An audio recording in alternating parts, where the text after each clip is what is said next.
इस समय आप देख रहे हैं YouTube टीवी। YouTube टीवी देखने वाले आप सभी दर्शकों को नमस्कार। इस वर्ष 2024 में भारत के 6 राज्यों में विधानसभा के चुनाव होने हैं। इनमें पहला राज्य है आंध्र प्रदेश, जिसमें 175 विधानसभा सीटें हैं। दूसरा राज्य है अरुणाचल प्रदेश, जिसमें 60 विधानसभा सीटें हैं। तीसरा राज्य है ओडिशा, इसमें 147 विधानसभा सीटें हैं। चौथा राज्य है सिक्किम, इसमें 32 विधानसभा सीटों पर चुनाव होने हैं। पांचवा राज्य है हरियाणा, यहाँ पर 90 विधानसभा सीटों पर चुनाव होने हैं। और छठा राज्य है महाराष्ट्र। महाराष्ट्र में विधानसभा की 288 सीटें हैं। YouTube टीवी का प्रयास रहेगा कि प्रत्येक राज्य की प्रत्येक विधानसभा सीट का हम यहाँ आपके समक्ष विश्लेषण करें। उसके बारे में तमाम तरह की जो जानकारियां हैं वह आप दर्शकों तक पहुंचाने का प्रयास करें। हम अपने प्रयास में कहाँ तक सफल होंगे इसके बारे में तो आप ही हमें बताएंगे। सबसे पहले हम शुरुआत करते हैं हरियाणा राज्य की। हरियाणा राज्य में 90 विधानसभा सीटें हैं और यहाँ की जो मुख्य रूप से राजनीतिक पार्टियां हैं उनमें सबसे पहले नंबर पर भारतीय जनता पार्टी है, दूसरे नंबर पर कांग्रेस है, तीसरे नंबर पर जेजेपी है, चौथे नंबर पर इनेलो है और पांचवें नंबर पर अभी आप भी उभर कर आ रही है। हालांकि आप पार्टी ने 2019 में भी चुनाव लड़ा था, लेकिन सभी की जमानत जब्त हुई। हरियाणा विधानसभा की आज हम सबसे पहले जिस सीट के बारे में बात करेंगे वो है भिवानी। भिवानी के अंदर मुख्य रूप से जैसे पंजाबी समाज है, राजपूत समाज है, जाट समाज है, ब्राह्मण समाज है, वैश्य समाज है और बीसी समाज, एससी और बीसी दोनों को आप शामिल कर लीजिए। भिवानी विधानसभा सीट को हम यदि ड्रोन कैमरे से भिवानी से करीब 5 किलोमीटर की ऊंचाई पर जाकर के देखें तो भिवानी का जो राजनीतिक क्षेत्र है वह बिल्कुल आपको कोरा, बिल्कुल खाली दिखाई देगा। यदि हम यहाँ की विधानसभा सीट की दृष्टि से देखें तो पंजाबी समाज के अंदर वर्तमान समय में ऐसा कोई भी व्यक्ति नहीं है जो यहाँ अपना नेतृत्व प्रदान कर सके। हालांकि अनेकों लोग ऐसे हैं जो ऐसा मानते हैं कि मैं नेता हूँ, वो अपना नेतागिरी गली मोहल्ले में करते भी हैं, उनके साथ में 10-15 आदमी रहते भी हैं, उनको वो पालते हैं, पोसते हैं। लेकिन विधानसभा की दृष्टि से देखें तो कोई भी ऐसा पंजाबी समाज का कोई भी व्यक्तित्व ऐसा नहीं है जो इतना दमखम रखता हो कि यहाँ से चुनाव जीत सके। एक प्रकार से इस समाज के अंदर छोटे मोटे कई लोग हैं जो आगे आने का प्रयास भी कर रहे हैं, लेकिन उनका न तो कोई लक्ष्य है, न कोई उनका कोई दृष्टिकोण है, न उनकी कोई बहुत व्यापक सोच है। क्योंकि एक नेता के लिए एक दृष्टिकोण का होना, एक सही तरीके से लक्ष्य प्राप्ति की राह को पकड़ना बहुत ज़रूरी होता है। और इससे भी ज़रूरी होता है कि मंच पर बोलने की कला का ज्ञान। उस दृष्टि से भी इस समाज में ऐसा कोई भी व्यक्ति दिखाई नहीं देता। गली मोहल्ले के जो नेता हैं, बोलने की भी कला उनके अंदर नहीं है, जबकि एक नेता बनने के लिए बोलने की कला का होना बहुत ही जरूरी है। आप देख ही रहे होंगे कि आज हमारे प्रधानमंत्री नरेंद्र मोदी मंच पर किस प्रकार से भाषण देते हैं। हरियाणा का लगभग पंजाबी समाज 90% से ज़्यादा भारतीय जनता पार्टी को ही वोट देता है और उसमें भिवानी भी आता है। भिवानी के लगभग 90% पंजाबी समुदाय के लोग भारतीय जनता पार्टी को वोट देते हैं और दूसरी पार्टियों से 10% लोग अवश्य ही जुड़े होंगे, क्योंकि कोई भी समाज एक तरफा जो है किसी भी पार्टी के साथ कभी भी नहीं जुड़ता है। हालांकि एक जाति के बल पर, एक समाज के बल पर कोई पार्टी खड़ी भी नहीं होती है। लेकिन भिवानी विधानसभा का यह दुर्भाग्य है कि पंजाबी समाज का कोई भी व्यक्ति ऐसा नहीं है जिसको भारतीय जनता पार्टी टिकट दे और वह विधानसभा का चुनाव जीत सके। तो पंजाबी समुदाय को इस तरफ प्रयास करना चाहिए और यूट्यूब टीवी भी चाहता है कि पंजाबी समाज के किसी व्यक्ति को टिकट मिले और उसे भिवानी का नेतृत्व करने का एक बार मौका मिले, उसे भी देखा जाए कि उसकी अगुवाई में भिवानी क्या तरक्की कर पाता है या नहीं कर पाता, क्या उन्नति कर पाता है या नहीं कर पाता। तो इसका एक अवसर पंजाबी समाज को मिलना चाहिए। लेकिन ये दुर्भाग्य की बात है कि ऐसा कोई भी व्यक्ति आज के दिन इस समाज का विधानसभा की दृष्टि से दिखाई नहीं दे रहा है। पूरा मैदान साफ दिखाई दे रहा है पंजाबी समाज की तरफ से।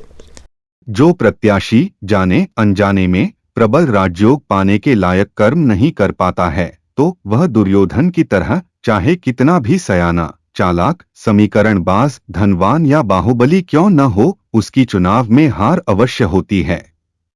अब हम आते हैं दूसरे समाज पर। दूसरा समाज हम देखें तो यहाँ पर राजपूत समाज है और राजपूत समाज ने ही 2009 से लेकर के आज तक जो विधायक है उसको हमेशा अपना वोट दिया है। अब देखो, ये भी एक दुर्भाग्य की बात है कि इतना सशक्त समाज होने के बावजूद भी, जिसने हमेशा दूसरों की रक्षा की हो, सुरक्षा की हो और जिसने भिवानी में अनेकों बार भिवानी के नागरिकों को दुखों से, तकलीफ़ों से बचाया है और हमेशा भिवानी की रक्षा सुरक्षा में खड़े रहे हैं, उस राजपूत समाज में भी हम यदि देखें तो वर्तमान समय में, आज की तारीख में, एक भी ऐसा नेता नहीं है जिसको भारतीय जनता पार्टी या कांग्रेस टिकट दे और वो चुनाव जीत सके। पिछली बार यहाँ पर कांग्रेस पार्टी ने एक राजपूत समाज के व्यक्ति को टिकट दी थी और उस राजपूत समाज के व्यक्ति ने अपने जीवन में ऐसा कोई कर्म ही नहीं किया था जिससे उसको राजयोग प्राप्त हो। तो परिणाम आप सभी ने देख ही लिया, वह बुरी तरह से हारा। और वह व्यक्ति भी वही था जो गली मोहल्ले में एक नेता होता है, 2 4 5 आदमी जिसके साथ रहते हैं और वो उसे चने के झाड़ पर चढ़ाए रहते हैं। लेकिन विधानसभा की दृष्टि से वो इतना काबिल नहीं था, इतना सक्षम नहीं था और इसीलिए चुनाव भी हार गया। तो राजपूत समाज का जो परिदृश्य हमें दिखाई देता है उसमें आज की तारीख में, आज जब मैं यह वीडियो बना रहा हूं तो 17 फरवरी 2024 है। मैं आप सभी दर्शकों से यह गुजारिश करता हूं कि यदि आप किसी ऐसे व्यक्ति को जानते हैं, हो सकता है हमारी दृष्टि वहां तक नहीं पहुंच पाई हो और आपको लगता है कि भी यह व्यक्ति समाज की नुमाइंदगी कर सकता है, कैपेबल है, राजपूत समाज की तरफ से यदि इसको कांग्रेस पार्टी या भारतीय जनता पार्टी एक बार टिकट दे, लेकिन हाँ वह सक्षम होना चाहिए, कैपेबल होना चाहिए, उसके अंदर इतना दमखम होना चाहिए कि वह विधानसभा के स्तर की बात कर सके, उसकी सोच विधानसभा के स्तर की हो, उसका दृष्टिकोण, उसका नज़रिया, उसका विजन इतना व्यापक होना चाहिए कि जिसमें विधानसभा समाहित हो सके। मैं आप सभी दर्शकों से प्रार्थना करूंगा कि यदि आपको कोई ऐसा व्यक्ति आपकी समझ में आता है तो कृपया YouTube को अवश्य सूचित करें। इसके बाद हम अगले समाज की बात करेंगे और वो है ब्राह्मण समाज। राजनीतिक रूप से देखें तो कांग्रेस और भारतीय जनता पार्टी मुख्य पार्टियां यही हैं, जेजेपी और इनेलो। हम इनके बारे में ज़्यादा बात नहीं करेंगे क्योंकि लगभग ये परिदृश्य में आ नहीं रही हैं। तो भारतीय जनता पार्टी की दृष्टि से और कांग्रेस पार्टी की दृष्टि से भी ब्राह्मण समाज में ऐसा कोई व्यक्ति आज की तारीख में दिखाई नहीं दे रहा है जिसको पार्टी ये समझे भी इसको टिकट दे दे तो ये चुनाव जीत जाएगा। हालांकि इस समाज में भी गली मोहल्लों के अनेकों ऐसे नेता हैं जो नेता बने हुए हैं और उनके साथ में 10, 20, 30, 50, 60, 100 लोग रहते भी हैं। वो उन्हें एहसास कराते रहते हैं कि तुम नेता हो, तुम नेता हो। लेकिन जो शीर्ष नेतृत्व है इन पार्टियों का, वहाँ उनकी इमेज नहीं पहुँच पाई है।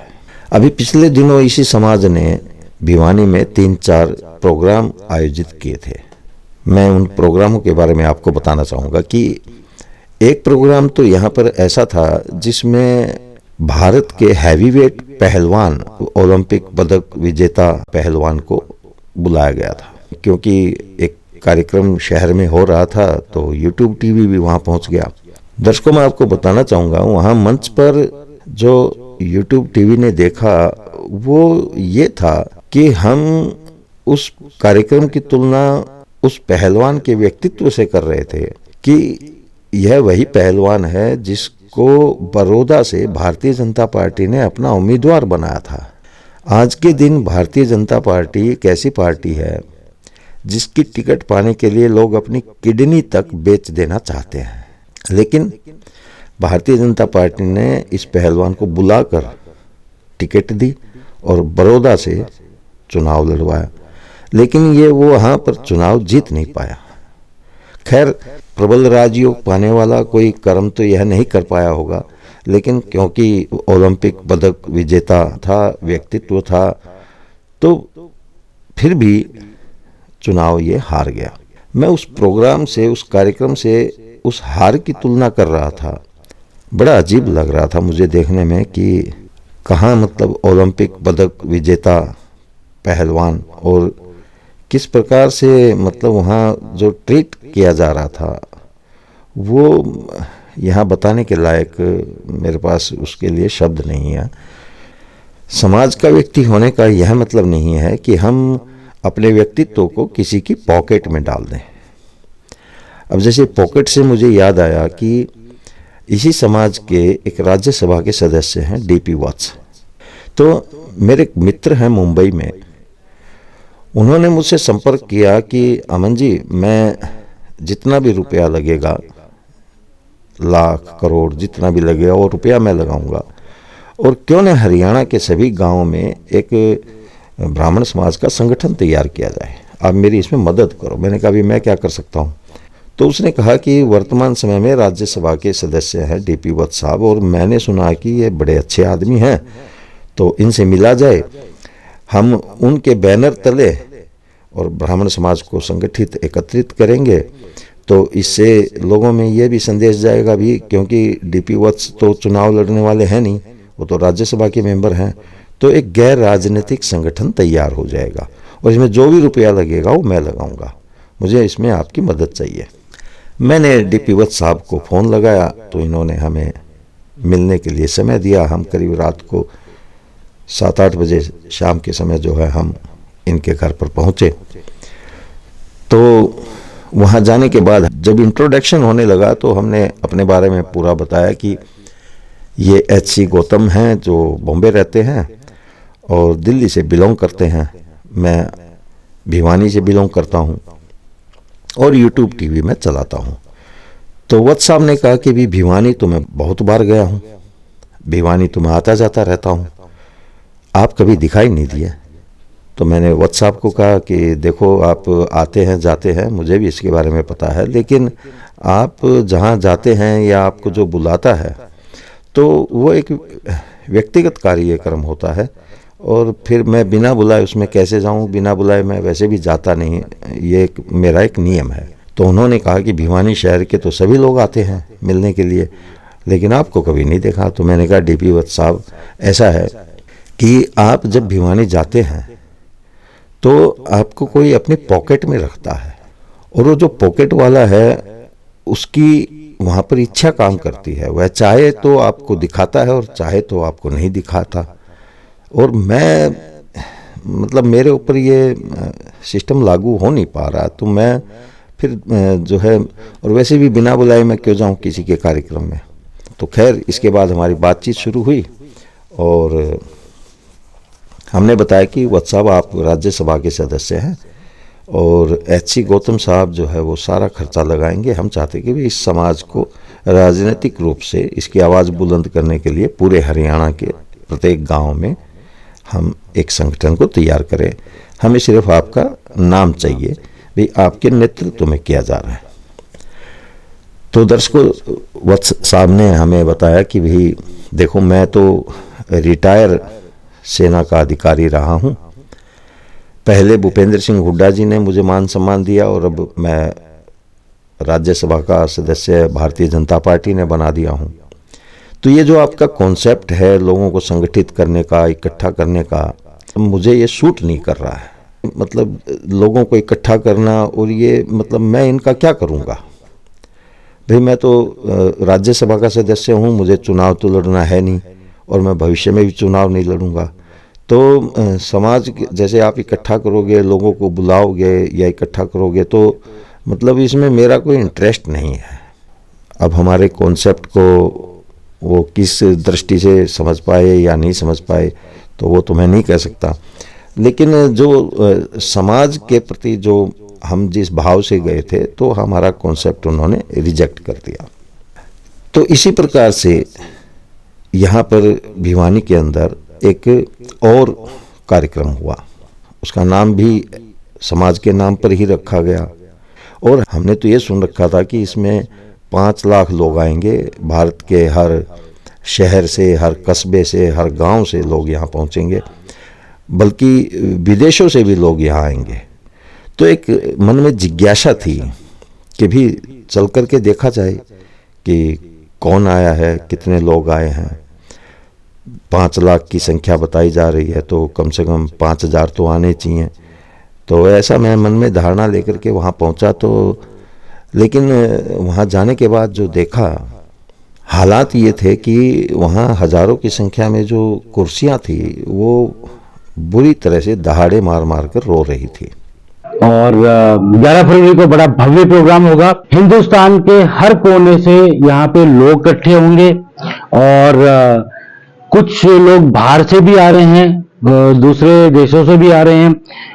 हरियाणा के हर जिले से लोग आएंगे और एक भारी संख्या में यहाँ पे लोग इकट्ठे होंगे और एक भव्य प्रोग्राम का आयोजन होगा, क्योंकि ऑल इंडिया लेवल का प्रोग्राम है और एक ऑल इंडिया लेवल का प्रोग्राम है, एक बहुत बड़ा प्रोग्राम है, एक भव्य प्रोग्राम है। तो संख्या तो लाखों की संख्या में आएगी। पता नहीं 5 लाख, 6 लाख, 8 लाख, 10 लाख कितने लोग होंगे वो नहीं पता मुझे। कि जो जैसे कोई मध्य प्रदेश से, आंध्रा से या असम से कोई हमारे भिवानी में आएगा और वो जब वापिस जाएंगे तो अब जिंदगी भर इस चीज को याद रखेंगे। और उन कुर्सियों ने जैसे ही मुझे देखा तो और भी जोर शोर से दहाड़े मारने लगी कि अमन जी, हमारे साथ ये क्या हो रहा है, मतलब हमारी तरफ कोई देखने वाला भी यहाँ नहीं है। तो मैं वहाँ करीब 1 बजे गया था और 4 बजे तक वहीं रहा।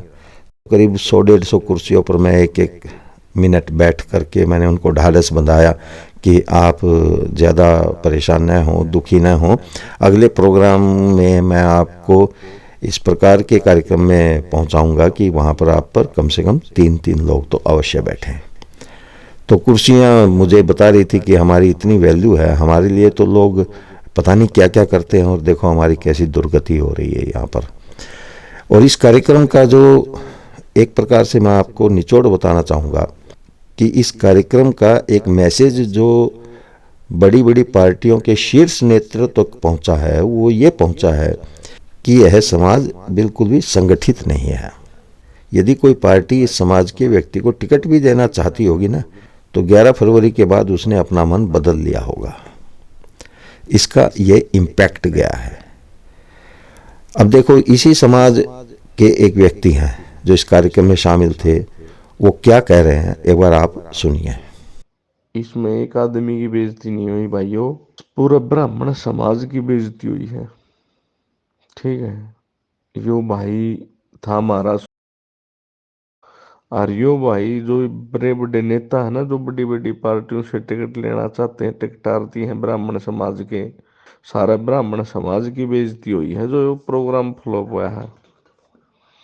ये दूर दूर तक फोन आने लग रहे हैं, जमा बेइज्जती होगी भिवानी के ब्राह्मण भाई एक नहीं, भिवानी में ब्राह्मण एक नहीं है। भाइयों ये लगी नहीं है, सारा ब्राह्मण समाज की हुई है, जो अपना अपने ब्राह्मण समाज के बड़े बड़े नेता मानने बैठे हैं। भाई नेताओं से समाज नहीं होता, समाज से नेता होते हैं। जड़ा एकता दिखानी चाहिए थी ने, उड़े दिखाई को ना भाई।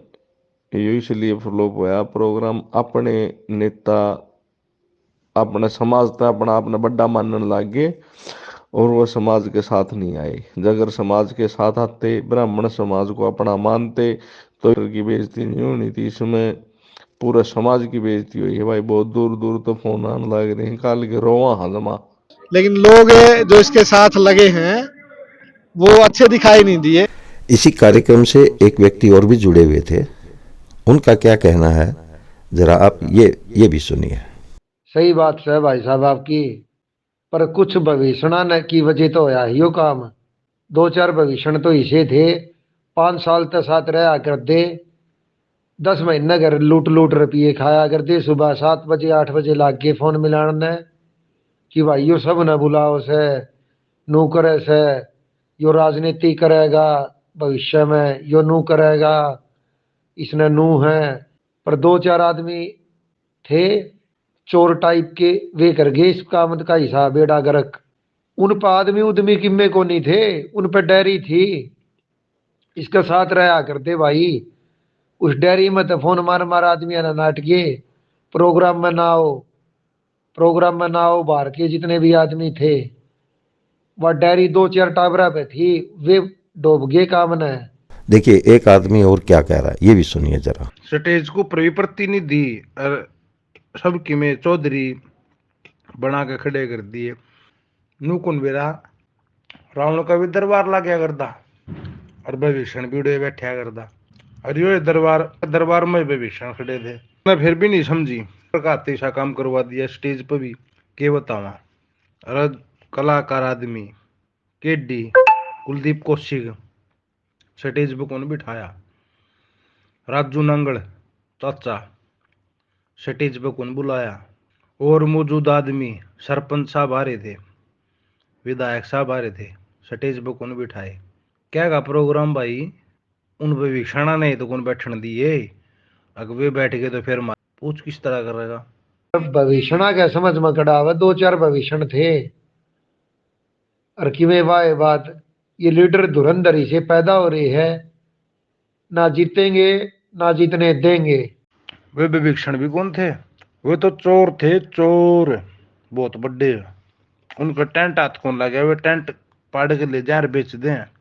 अगर ग्रुप में घने भाई है, घने हैं, अगर सारे भाई कहते हो उन विभीषणा के नाम ओपन करूं, समाज ने सारा न बेरा भी है। अगर फिर भी कोई डाउट क्लियर करना हो तो उन विभीषणा के नाम ओपन कर दिया। रावण की लंका में बहुत आदमी थे, पर विभीषण ने मरवा दिए थे। देख लो, अगर विभीषण का नाम ओपन करने के सारे भाई कहते हो तो मैं नाम ओपन कर दूंगा भाई। सब न बेरा समाज ने, पर जिस भाइयों ने नहीं बेरा उनने चोड़े में लाओ। कोई मानस दोहरे नहीं बिठाओगा उनने, कोई मानस उनने की मैं नहीं करेगा, क्योंकि नु बेरा पाट गया। जिस थाली में खाओगे उस थाली में छेक करेंगे। इस मारी उन मानसा की तो होगी कि नाम ओपन हो जाएगा तो उन कोई अनजान भी कौन बिठा होगा, विभीषणा न दो रहे। पहले में घनी आत्मा दुख पा रही है, काल के तो नींद नहीं आने लग रही, बाहर तो इतने फोन आ लिए के भी रखे के कमान लोग। तो ये स्थिति है। जैसा कि मैंने पहले बताया, हम भिवानी विधानसभा को देखें तो पूरा मैदान खाली है, चाहे वो पंजाबी समाज हो, ब्राह्मण समाज हो, राजपूत समाज हो। इसके बाद हम अगले समाज की बात करें तो वो जाट समाज है। जाट समाज में भी आज के दिन तो ऐसा कोई भी हमें व्यक्ति दिखाई नहीं दे रहा जिसको भारतीय जनता पार्टी या कांग्रेस पार्टी अपनी तरफ से टिकट दे और वो चुनाव जीत जाए। कम से कम आज की तारीख में तो ऐसा कोई व्यक्ति नहीं है। और यदि कोई ऐसा व्यक्ति हो तो कृपया आप दर्शकों से मेरा विनम्र अनुरोध है कि वो YouTube टीवी को अवश्य ही उसके बारे में बताए। अब हम आते हैं बीसी समाज पर। बीसी समाज में भी ऐसे बहुत लोग हैं जो अपने आप को नेता मानते हैं, कहते भी हैं और 10-15 लोग उनको नेता का एहसास कराते भी रहते हैं, लेकिन जो शीर्ष नेतृत्व है उसकी दृष्टि में कोई भी ऐसा व्यक्ति नहीं है जिसको भारतीय जनता पार्टी या कांग्रेस पार्टी टिकट देकर विधानसभा में पहुंचाए, ऐसा कोई व्यक्ति दिखाई नहीं देता है। यानी कि फिर उसी बात पर आना पड़ेगा कि भिवानी का दुर्भाग्य है, यहाँ का राजनीतिक रूप से जो मैदान है वह बिल्कुल सपाट दिखाई देता है। तो ले दे करके फिर वही बात आती है कि किसको टिकट दें। अब 2019 में भारतीय जनता पार्टी ने न चाहते हुए भी उसी व्यक्ति को टिकट देनी पड़ी, और उसके बाद 2019 के बाद तो एक ऐसा कारनामा हुआ कि जिसकी वजह से भारतीय जनता पार्टी आज इस विधायक को बिल्कुल भी पसंद नहीं करती है। भिवानी नगर परिषद के चुनाव हुए थे जिसमें अध्यक्ष पद के लिए चुनाव लड़ रहे भारतीय जनता पार्टी के उम्मीदवार को इतनी बुरी तरीके से हराया गया कि उसका जिक्र करते हुए भी भारतीय जनता पार्टी के लोग शर्म महसूस करते हैं। केंद्र में भारतीय जनता पार्टी की सरकार, राज्य में सरकार, स्थानीय बीजेपी का विधायक, और इतना बुरी तरह से हार हुई भारतीय जनता पार्टी के कैंडिडेट की कि उस समय जो भारतीय जनता पार्टी के राज्य के प्रधान थे ओम प्रकाश धनखड़, जिनको ये विश्वास था कि मतलब यहाँ से अवश्य ही कैंडिडेट जीत जाएगी, तो वो 4-5 दिन तक बड़ा विचलित रहे इस बात पर कि ये क्या हो गया। वो कल्पना भी नहीं कर पा रहे थे कि ऐसा भी होगा। तो उसका सारा श्रेय वर्तमान के विधायक को ही जाता है, और विधायक के जो लोग हैं वो तो ये कहते हैं कि हमारी टिकट को कौन काट सकता है, हम तो 2009 से विधायक बनते हुए आ रहे हैं, भले ही भारतीय जनता पार्टी के बड़े बड़े दिग्गज की टिकट कट जाए लेकिन हमारी नहीं कट सकती। और रही बात नरेंद्र मोदी जी की, अमित शाह की, तो 2009 में तो ये कहीं थे भी नहीं, हम तो तब से विधायक हैं और टिकट हमारी कौन काटेगा हम देखेंगे। लेकिन इन सारी परिस्थितियों और हालातों के बीच में भिवानी की जनता पिस रही है। जैसे वो एक कार्यक्रम के बारे में मैंने बताया कि वहाँ पर कुर्सियाँ दहाड़े मार मार कर रो रही थी, ऐसे ही यहाँ का व्यापारी भी दहाड़े मार मार कर रो रहा है। व्यापार बिल्कुल भिवानी का खत्म हो चुका, और आज के समय में भिवानी हरियाणा का सबसे दलित, सबसे पिछड़ा और सबसे कमजोर शहर बनता हुआ जा रहा है। एक समय था जब नारनौल, रेवाड़ी, इस तरफ का जो इलाका था उसको पिछड़ा हुआ मानते थे, लेकिन आज वो कहीं ज़्यादा डेवलप हो चुका है। वहाँ पर बड़े बड़े उद्योग धंधे स्थापित हो चुके हैं, बड़ी बड़ी कंपनियाँ वहाँ पर आ चुकी हैं, लेकिन भिवानी की जितनी कंपनियाँ थी लगभग वो बंद हो चुकी हैं। यहाँ के युवाओं के पास रोज़गार नहीं है, और यहाँ का युवा जो है वो सुबह सुबह ट्रेन में लद कर दिल्ली या गुड़गांव जाता है और रात को थका मांदा आकर के खाना खा करके सो जाता है। दिल्ली और गुड़गांव ही भिवानी को पाल पोस रहा है। तो राजनीतिक रूप से एक विधायक की तरफ से भिवानी के अंदर किसी भी प्रकार की न तो कोई डेवलपमेंट हुई है, न कोई सुनवाई होती है, और किसी भी प्रकार का कोई भी कार्य नहीं हो रहा है। भारतीय जनता पार्टी की तरफ से यहाँ का विधायक का नाम बिल्कुल कट चुका है, लेकिन क्योंकि इसके सामने कोई है नहीं तो इसलिए फिर घूम फिर करके शायद सुई की नोक इसी तरफ मुड़ने के आसार बनते जा रहे हैं। तो मैं जो ब्राह्मण समाज है, जो पंजाबी समाज है, हमारा जाट समाज है, हमारे दलित भाई हैं, ओबीसी भाई हैं, इसके अलावा हमारा जो अन्य समाज है, मैं उनसे गुजारिश करूंगा कि नेतृत्व प्रदान करने के लिए आगे आएं और प्रयास करें। YouTube टीवी हमेशा आपका साथ देगा, वरना 2024 के बाद भिवानी एक बार फिर अपनी दुर्गति की ओर ही कदम बढ़ाएगा। बहुत बहुत धन्यवाद।